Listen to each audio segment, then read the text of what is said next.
이스라엘의 초대 왕은 베냐민 지파 기스의 아들 사울이었습니다. 사울은 40년 동안 통치를 했습니다.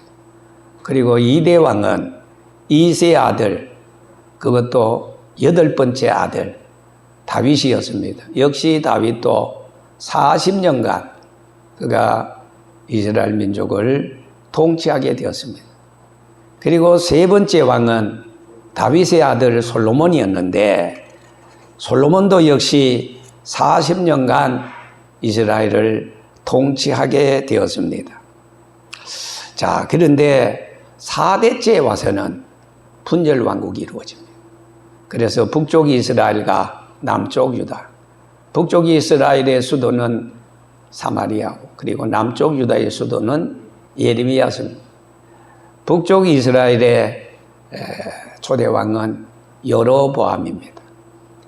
여로보암은 원래 솔로몬 밑에 있어서 일을 했으나 그가 10지파를 데리고 북쪽 이스라엘을 세웠습니다. 그리고 남쪽 유다는 초대 왕이 바로 르호보암입니다. 르호보암은 누군가 하니까 솔로몬의 아들입니다.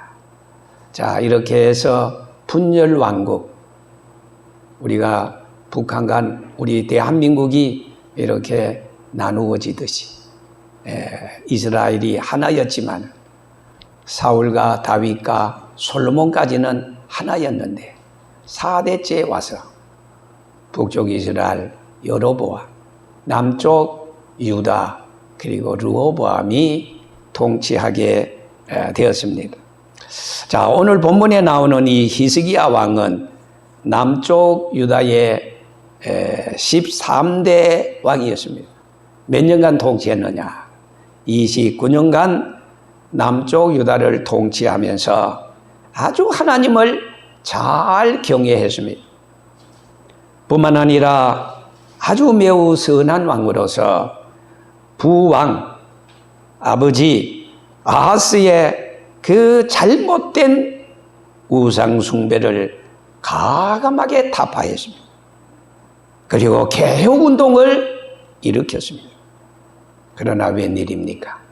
오늘 열왕기하 20장 1절에서 7절까지 있는 말씀을 보면, 그리고 이사야 38장 1절에서부터 8절까지 있는 말씀, 똑같은 내용으로 되어져 있는데, 말하자면은 히스기야 왕에 있어서는 천국과 지옥, 지옥과 천국, 그야말로 너가 정령 죽으리라, 살지 못하리라, 모든 집을 다 처치해라.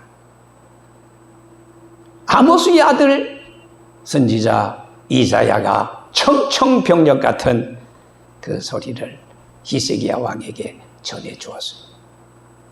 그런데 잠시 후에 그 소리를 듣자 말자 사람의 소리가 아니라 선지자의 입에서부터 나오는 말씀은 하나님의 소리로 알고, 주 여호와께서 선지자들의 입을 의탁하지 않고는 결코 이루심이 없다는 말씀과도 같이, 하나님이 나에게 이사야를 통해서 하시는 말씀이구나.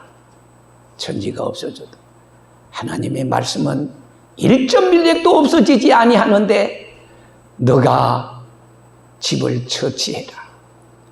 한마디로 말하면은 너 시대 다 끝났어. 모든 거 다 정리해, 이 뜻입니다.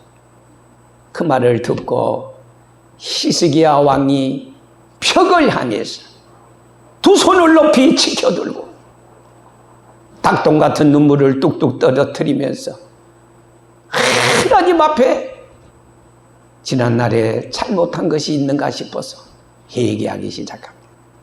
그러면서 한편 하나님 앞에, 하나님, 그래도 내가 개혁운동을 추진하고 부왕 아하스의 그 우상을 다 타파하고 하나님을 온전히 섬긴 이거 잘한 거 있으면은 정상 참작을 해 주셔서 용서해 달라고 이렇게 하나님 앞에 기도했습니다. 죽으리라 지옥으로, 살리라 천국으로. 이사야의 발이 성읍에 도착하기도 전에 하나님께서 이사야 선지자에게 야야 이사야야, 너가 지금 히스기야 왕에게 모든 것을 정리하라고 했지. 그 말을 듣자 하나님 벽을 향해서 두 손을 높이 치켜들고 심히 통곡하고 기도했다. 내가 히스기야 왕의 눈에 눈물을 보았다. 그런 거로 내가 히스기야 왕의 그 생명을 15년간이나 더 연장해 주겠다. 너는 빨리 가서 히스기야에게 그 얘기를 전해주라 그랬습니다. 자, 그때 하나님께서 선지자 이사야로 하여금 왕관을 보지 않았어요. 그의 눈에 눈물을 보았어요. 선지자 이사야는 히스기야 왕에 대한 하나님의 말씀을 그대로 전하여 줬을 때 히스기야는 그 이사야 선지자의 말을 귀넘어 듣지 않았어요. 귀 담아 들었어요. 마음에 담아 들었어요. 그러면서 그는 기도했습니다.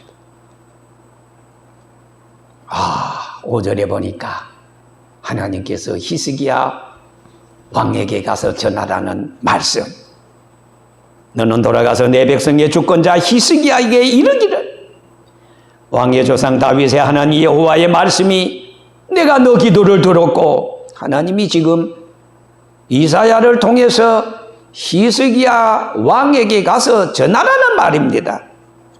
너가 3일 만에 여호와의 성전에 올라가겠고, 그리고 내가 너 날에 15년을 더해주겠다. 뿐만 아니라 내가 너와 이 성을, 예루살렘 성을 아수르 왕에서 완전히 구원하여 줄 것이고, 내가 나를 위하고 또 내 종 다윗을 위함으로 이 성을 견고하게 보호하겠다 그랬습니다. 여러분, 오늘 이 본문을 통해서 우리는 영적인 3가지 교훈을 얻고자 합니다. 첫째로, 여러분, 죽음은 언제 어느 때 닥쳐올지 모릅니다. 히스기야 왕에게 이사야를 통해서 난데없이 청천벽력같이 왕은 정리하세요. 죽고 살지 못합니다. 히스기야가 생각이나 했겠습니까? 여러분, 죽음이라는 것은 시도 때도 없습니다. 아무 날 아무 시에 죽는다는 보장이 없습니다. 개인의 죽는 날짜를 모릅니다. 역사의 내일을 모릅니다. 다시 주님 이 세상에 오실 재림의 날짜를 모릅니다. 엄격한 비밀에 붙였습니다. 왜? 세속사를 위해서. 세속사가 뭐인데? 하나님의 구속사를 위한 언덕이기 때문에. 세속사가 허물어지고 세속사가 깨어지면은 하나님의 구속사에 차질이 생깁니다. 그런 거라 하나님께서는 그날과 그때는 아무도 모르나니 왜? 재림의 날짜를 비밀에 붙여둔 것은 하나님께서 하나님의 택한 백성 구속사를 위한 하나님의 놀라운 섭리가 아닐 수가 없습니다. 자, 이 세상에 사람으로 태어나서 죽지 않으니 없고 죽어서 심판받지 않은 사람이 없습니다. 그래서 히브리 9장 27절에 말씀했습니다. 사람이 한 번 죽는 것은 정한 이치요, 죽은 다음에는 심판이 있다 그랬습니다. 여러분, 죽음은 색깔도 냄새도 모양도 없습니다. 우리에게 닥치는 죽음은 질서도 없습니다. 어린아이라고 나중 눕는 법도 없어요. 사고로 산사태가 무너져서 집이 무너져서 깔려서 죽기도 합니다. 제가 요즘 남부지역 그리고 중부지역을 오르락내리락 하고 있는 이 태풍을 보면서, 이 호우주의보, 이 기상대를 보면서 어떤 때는 야, 이게 빨리 그냥 지나갔으면 좋겠다. 왜? 이번에 보니까 이 중부, 특별히 경북, 문경, 저 영주, 또 그 다음에 이쪽에 중부 지역에, 또 그 다음에 남부 지역에 산사태로 도로가 유실되고, 그래서 실종된 사람, 사망자 수가 거의 한 30명 가량이 된다는 그걸 봤습니다. 그 사람이 한 달 전만 해도, 장마 15일 전만 해도 장마로 말미암아 물이 불어나서 그렇게 집이 무너져서 그렇게 물이 넘쳐서 자기가 죽을 줄 여러분 생각이나 했겠습니까? 그런 거로 사람의 이 죽음은 아무도 모릅니다. 그렇잖아요. 오늘 멀쩡한 사람이 내일 없어집니다. 어느 방송의 아나운서를 보니까, 앵커를 보니까 그가 2년 전에 입사했는데 26살이에요. 그런데 병원에 가서 치료를 받는 가운데 깨어나지 않았어요. 죽었어요. 26. 아직도 한참 필 나이에 아까운 생명을 잃어버리고 말았습니다.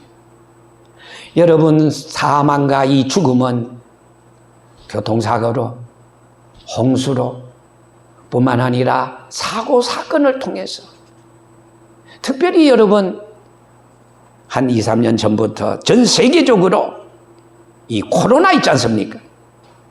코로나로 죽은 사람이 얼마나 많습니까?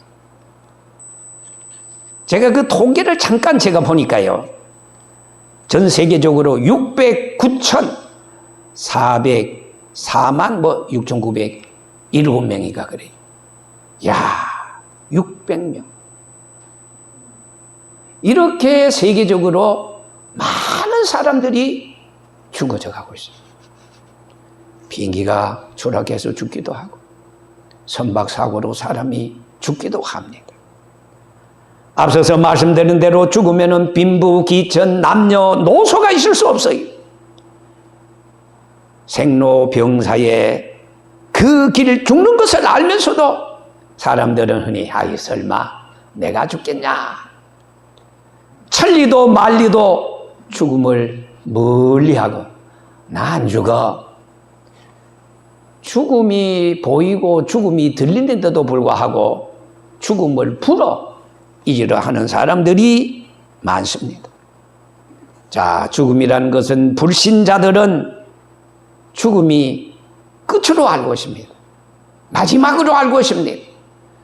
육체의 죽음을 소멸로 알고 있어요. 아닙니다. 육체의 죽음은 이 세상의 1막입니다. 진짜 2막이 있습니다. 그것은 1막은 육체의 죽음을 말합니다. 죽음은 영과 육의 분리를 말합니다. 그러나 우리 성도들의 죽음은 영과 육의 분리입니다. 고향 찾아가는 거예요. 우리의 본향은 하늘나라입니다. 이 세상은 타향이에요. 잠깐 지나가는 거예요. 여러분 아시지 않습니까? 이 세상에 왔다가 영웅혹을 열사들을 보세요. 알프스 산을 넘었던 나폴레옹도 죽음의 산은 넘지 못하지 않았습니까? 이 세상에 와서 안 죽는 이 어디 있었습니까? 요한복음 11장 25절에서 26절에 예수님이 말씀합니다. 나는 부활이요 생명이니 나를 믿는 자는 죽어도 살겠고, 죽어도 살겠고, 예수 그리스도를 구주로 영접하고 성령으로 말씀으로 거듭난 오늘 우리 성도들에게는 죽음이 소멸이 아닙니다. 죽음이 끝이 아닙니다.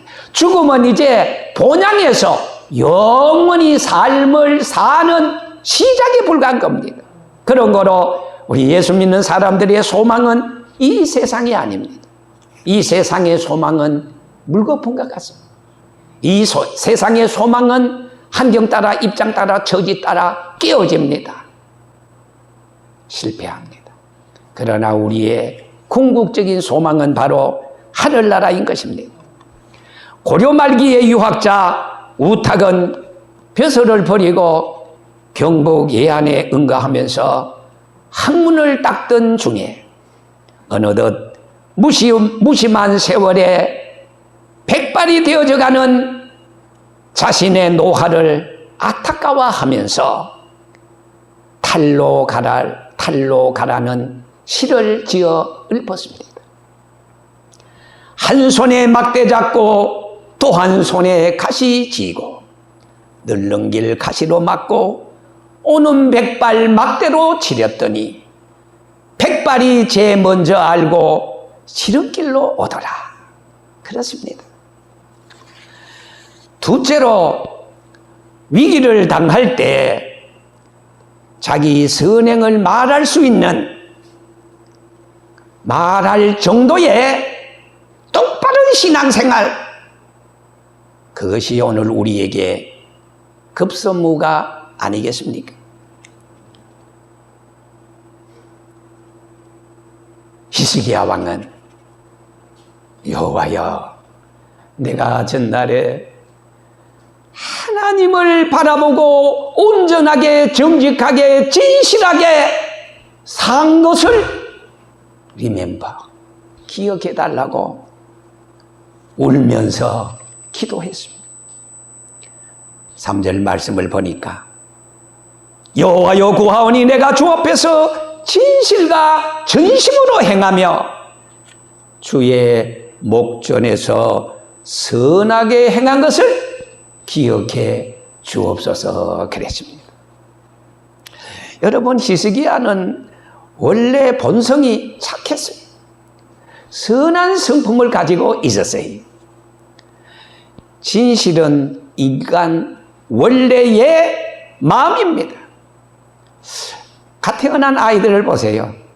말 배우기 전에 한 1년, 2년, 3년까지도 갓난 아이를 보세요. 죄에 오염이 되어 있지 않아요. 때묻지 않아요. 그냥 우리가 보는 것만으로도 얼마나 좋습니까? 예수님께서는 마태복음 18장에 저 어린아이를 보라. 왜요? 어린아이를 통해서 저 진실하고 순진하고 흠이 없고 점이 없는 저 아이를 보라.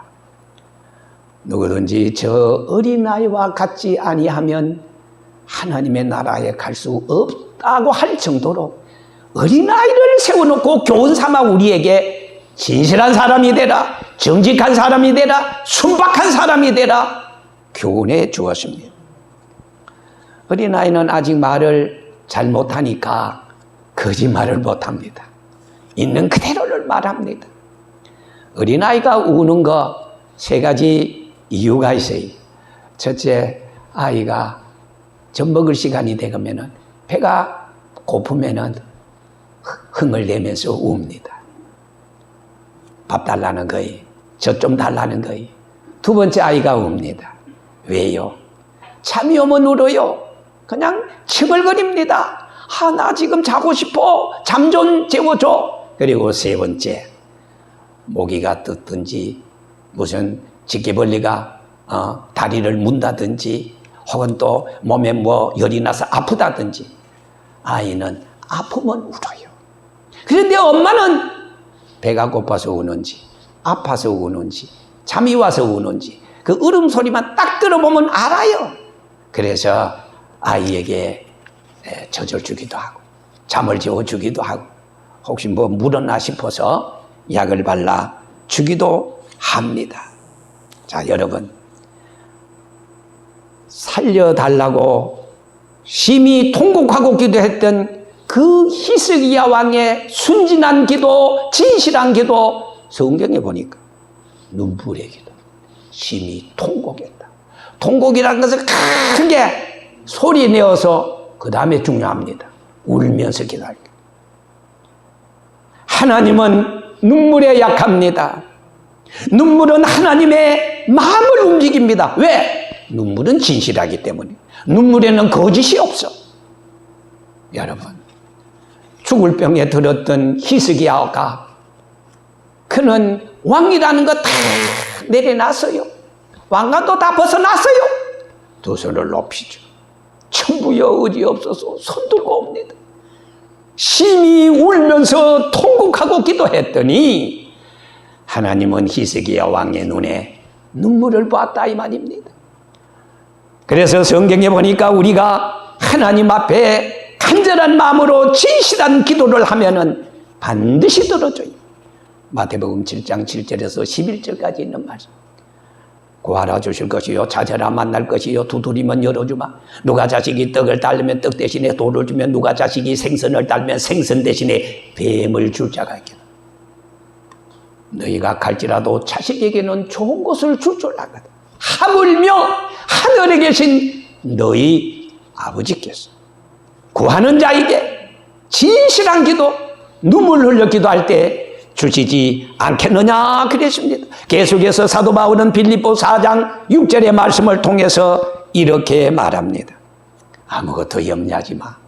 진짜 염려할 것은 어려운 일 있는데도, 내 힘으로 못할 일이 있는데도 하나님 앞에 기도하지 않는, 그게 염려할 것이지. 그게 두려울 일이지.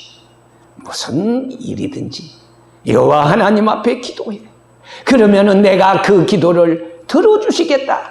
그래서 바울은 너희 구할 것을 감사함으로 하나님께 아뢰라. 그리하면은 지각에 뛰어난 평강의 하나님이 너희의 마음과 그리고 너희의 모든 것을 지켜주시리라. 그렇게 말씀을 했습니다. 자, 여러분, 히스기야는 왕관, 계급작, 왕복 다 떼어놨어요. 아무것도 아니. 우리가 이 세상에 얻었던 거, 명예, 건세, 부귀, 영화, 물질, 그거 다 이 세상 떠날 때는 다 반납하고 갑니다. 그거 가지고 못 가요. 안고도 지고도 못 갑니다. 다 반납하고 갑니다. 그래서 이 히스기야 왕은 진실된 마음을 가지고 하나님 앞에 통곡하고 기도했습니다. 자, 우리가 잘 알다시피 요셉이 보디발의 집에서 가정총무로서 아주 진실된 마음으로 하나님 앞에서 모든 일을 잘 해나갔습니다. 그랬더니 하나님께서는 진실된 요셉이 보디발에 들어가는 그날부터 창고의 문을 여시고 복을 주었어요. 그래서 그 집이 형통한 집이 되었다 그랬어요. 그런데 어느 날 생각지도 아니했던 보디발의 아내가 요셉을 겁탈하라 그랬어요. 그랬을 때 요셉이 이러면 안 됩니다.